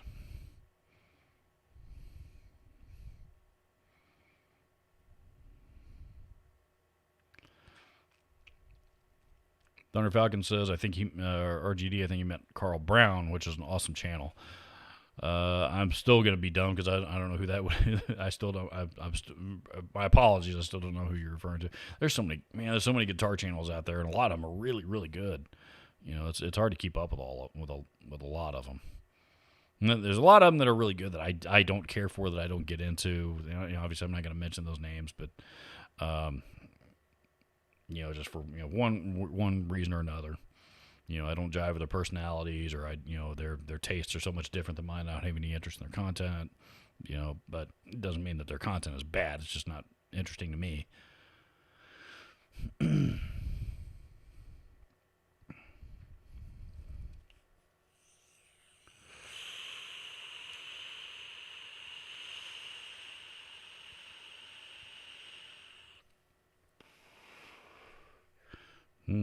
Michael Lewis says, darkness adds ambiance. It's fine.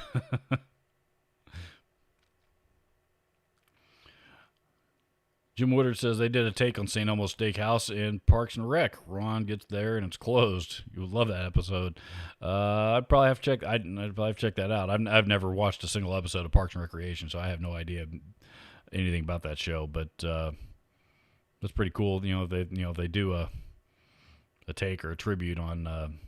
Not too many shows, will make references to my city of Indianapolis. This is not my home city, but it's the one I've lived in for 30-something years now.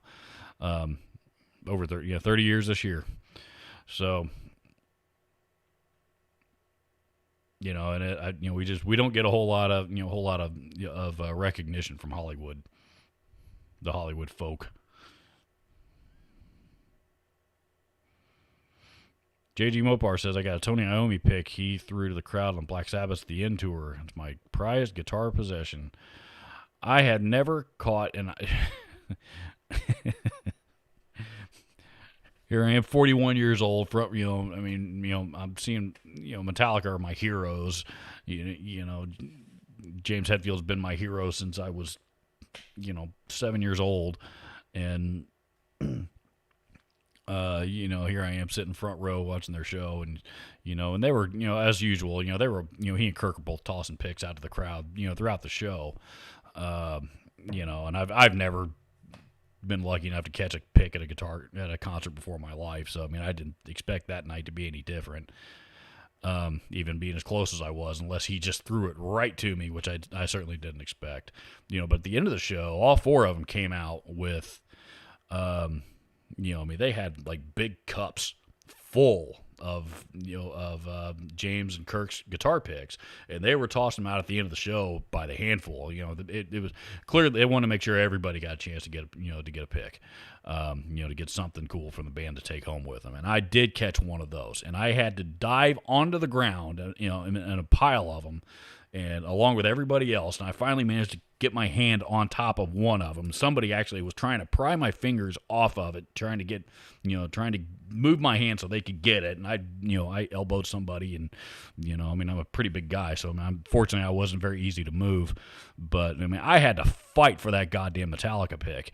I never thought a piece of plastic would have, been like gold to me and so many other people like that, but it was. And I damn near dislocated a shoulder while I was doing it. I got up from that, and I was, it was concrete floor. I was real sore, but it was worth it. It was fun.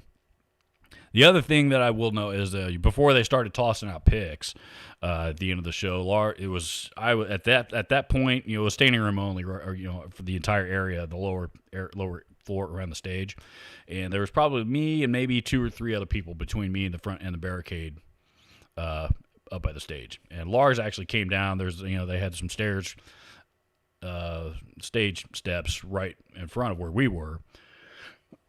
And I was probably 2 or 3 people back, and right in front of me there was a guy that had his son on his shoulders. It was his little boy was probably 6 years old or so, and Lars had a pair of drumsticks, or one. I can't remember if it was 1 or 2, but he was starting to toss him into the crowd, and you saw everybody else reaching and trying to grab him, and he pulled him back, and he reached all the way in to make sure that little boy was able to grab those drumsticks directly. He wanted that little boy to get those drumsticks, which I thought was really, really cool. I don't think Lars is quite. I don't think Lars is quite the asshole that everybody makes him out to be. I've seen him do some pretty cool stuff. For some people here in recent years. So I don't think he's quite the raging asshole that everybody thinks of. Everybody thinks of Lars and the Napster thing, but I don't think that's what he's all about. But yeah, that was the one lone guitar pick from a concert that I have. Another buddy of mine caught he caught a couple of picks from Breaking Benjamin, and gave me one of those. So I technically own 2, but I only got one of them myself.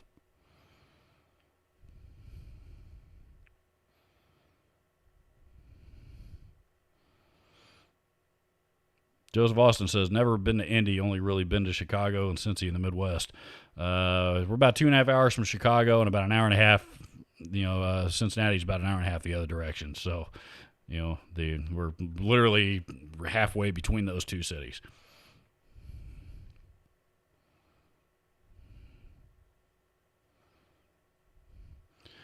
Jerry W. says, can you recommend some pickups that are good for old school rock, but yet have tremendous clarity? If you want something a little bit higher output, I still have a tough time recommending anything other than the Duncan JB in that instance. The JB is a phenomenal pickup and phenomenally versatile. It does the old classic rock stuff real well. It does hard rock stuff real well. It does heavy metal, high gain stuff real well. The JB is just a phenomenal pickup. Put that with the Jazz model in the neck, and that is not only is it my favorite pickup combination, it also happens to be Seymour Duncan himself's favorite pickup combination. So, among others, the JB and the Jazz have been used by a lot of really, really well-known artists, and a lot of different genres too. So, for ultimate and versatility, but still maintaining clarity, I would definitely go with the JB.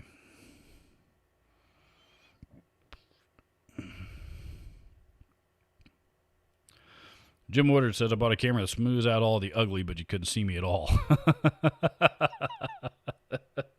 That's funny.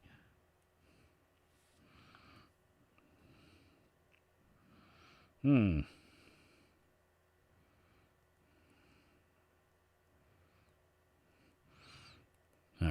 texting the missus. We're having a get-together, a small family get-together for her birthday this evening, and I have, as soon as I'm done here with hanging out with you guys, I have a list of honeydews that I have to tackle. So,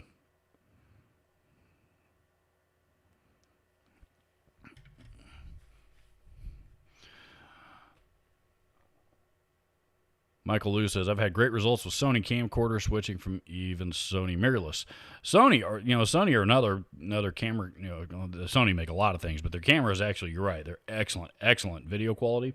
The thing with Sony is, Sony, they're one of those brands that, they're a little bit higher end. You're going to pay, they're more expensive, so the exact, so the camera with the same features, at least the same features that I was looking for that I needed, was significantly cheaper in a Panasonic for what really equates to the same video quality. The features that were important to me in a camera, particularly for YouTube, for what I was going to be using it for, which was for video, and this one's really kind of turned into my primary video camera too. Most of the videos that you see nowadays are primarily shot with this one. I still have my Nikon, and I do still use it, but I'm using my Panasonic a lot more. But flip out screen was a must. I didn't care if it was a touch screen or not, but it had to be a flip out screen. I mean, I've learned because my Nikon doesn't have that, and it is a huge pain in the ass to shoot YouTube videos without being able to see yourself because I don't have a camera crew. So everything you see here, it's just me. I'm it. I do everything. So I had to have a flip out screen, had to have a cold shoe mount on top to be able to mount a microphone or a light or something into, had to have a microphone input, had to have, I wanted the ability to shoot 4K, when the time comes that 4K video does become the standard on YouTube. It's not there yet. Still, YouTube standard is still 1080, but the day is gonna arrive when it's 4K, whether we like it or not. So I want to make sure that I had a camera that could shoot 4K video. And obviously excellent video quality was the last thing I needed. So, at that time I didn't know I was going to be doing live streams with it. It just kind of happened to work out. I did want an HDMI input on it though, which is what I needed for live streams. I just didn't know that's what I was going to be doing. So, those were the features that were important to me. And, when I weighed cost, for a camera with those features that said Panasonic on it versus a camera that said Canon on it versus a camera that said Sony on it versus a camera that said whatever other name brand was out there, Nikon, et cetera, the Panasonic one, hands down.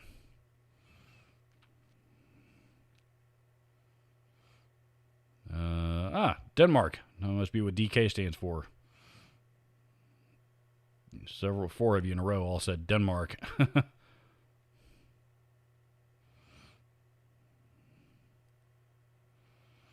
Michael Lou says, I would be surprised if Reverb and GC eventually merge.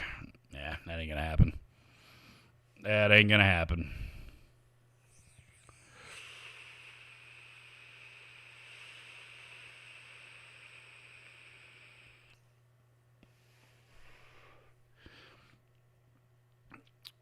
Luis Santiago says, your thoughts on digital wireless guitar systems. I just purchased a Shure GLX D16. Most wireless systems nowadays are digital. I think Line 6 were among the first to crack that egg. And, they're pretty awesome, man. I mean, I think digital wireless is a lot more, they seem to be a lot more reliable than the old analog stuff. Analog, was too easy for things to get in the way and cut off the signal, and there was good quality ones and bad quality ones, but most wireless systems nowadays are digital. The GLX D16, I think that's the one, the pedal board mount that also has the tuner built into it. The guitar player, I played bass actually in a Southern rock, classic rock cover band a few years back, and a good buddy of mine that recruited me into that band was the guitar player, and Rick actually had that exact wireless system on his board and used it all the time, and he loved it. So never had any signal dropout issues, or never had any problems with it at all. Tuner worked great. So no, I like them quite a bit. So wireless stuff, if I were going to buy a wireless, my first preference with wireless stuff is always Sennheiser. I think Sennheiser does wireless better than anybody. Until you're getting the really, really uber expensive like Shure Axient wireless stuff. That's just like Metallica uses that when they go out on tour. I don't need that. For wireless systems for mere mortals. Sennheiser is probably my first choice, and actually, believe it or not, Line 6 is probably my second. I've used Shure wireless systems in the past and had good luck with them. Never had any complaints with any of them, but Sennheiser and Line 6 are probably my first choices in that neighborhood. Wireless technology's come a long way, though, so it's really kind of hard to buy a bad one these days.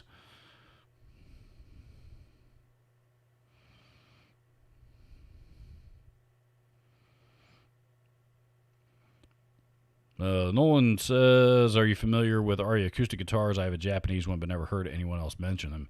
I actually have an Aria 2, an Aria Pro 2 XL is what it's called. It was my second guitar. My parents bought me that for my 14th birthday, I think. My first guitar with a humbucker. I loved that guitar when I got. I still have it. I still play it all the time. Not all the time, but I do still have it. I do still play it occasionally. Great guitars, man. That's one of those guitar brands that are widely overlooked. And they did have a lot of guitars that are made in Japan that are really, really good guitars. And people just don't pay attention to them.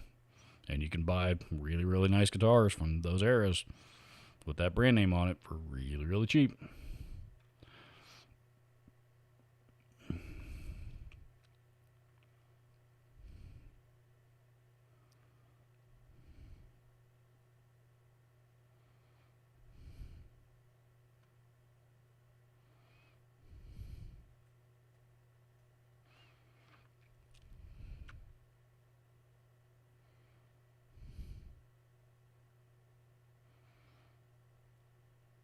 Doc Amos Roxy says, I'm much older than Metallica. They never hooked me, though I recognize their skill.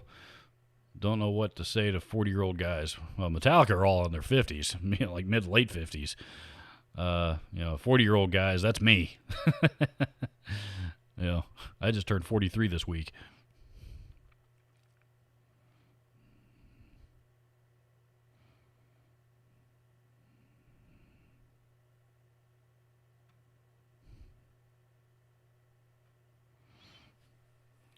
Anyone under 45 loves Metallica, cool, but so effing much great shit before the 90s.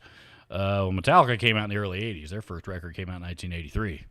So, if you add in the years that they were on the club scene in the Bay Area, basically the, innovating what became known as thrash metal.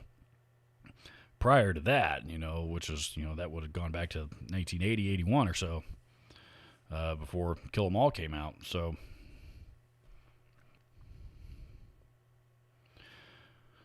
Dean Hostetter says, Robert, what do you know about V2 humbuckers? My 1980 Ibanez AS50. Everyone thinks they're DiMarzio Super Distortion. They are double cream. Ibanez from that era, assuming they're original, probably are DiMarzio Super Distortions. Ibanez and DiMarzio have always had a really, really close relationship. That's why so many Ibanez guitars have DiMarzio pickups in them.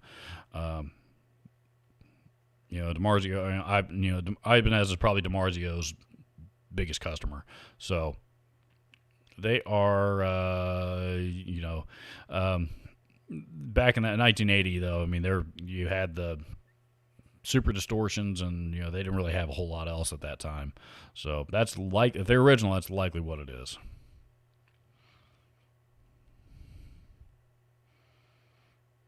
Joel Aiken says, I was able to interview Lars for X103 on the Death Magnetic Tour. He's incredibly nice. I didn't know you did that. Interesting.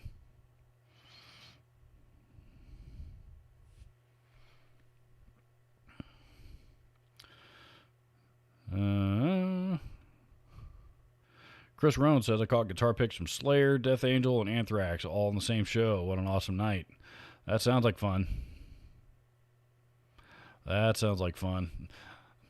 When I saw Metallica a couple years ago, they didn't have any other bands opening for them, but they did have Jim Brewer, the stand-up comedian, opening up for them. So he was pretty good, but it was cool. Metallica played for like 2.5 hours that night, straight through, with no intermission or nothing. They start to finish. They played for probably 2.5 hours. So it was a great show, man. That was the best show I've ever been to. I've been to a lot of great shows, but that was kind of like my blood show, though. Hadn't gotten to see him since the early 90s when I was a kid. Stuff kept getting in the way every time they came to town.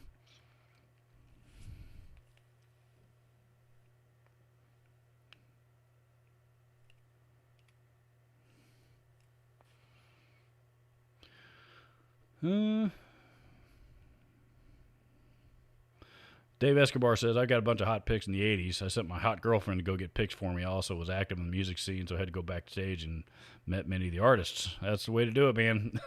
If you got a hot babe there with you, if you go send her in to get you some guitar pics.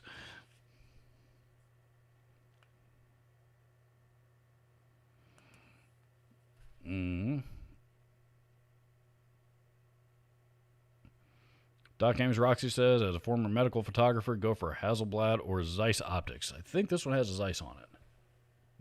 Nope. I'm sorry. This one's got a Leica lens, but it seems to do the job pretty well. I'm not into camera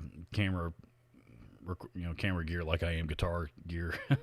I don't need to get into camera gear like I need to get into guitar gear. I need to have what I need, and I'm set for a while.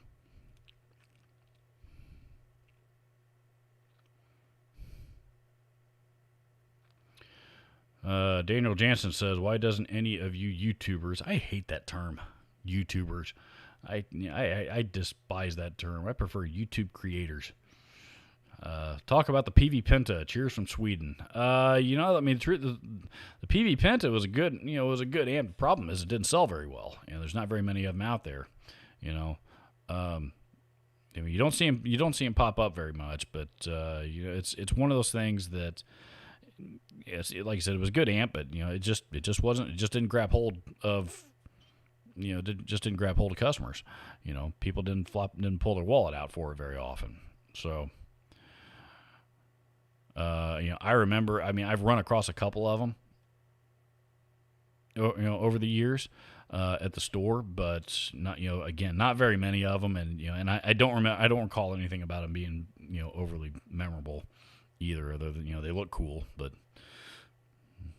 tone wise, nothing about them blew me away.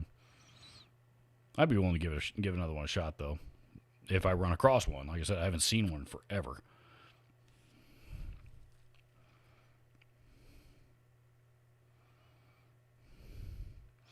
All right, we are right at about 2 hours here, so, and I gotta get rolling here because, like I said, I got a list of honeydews that I gotta get moving on.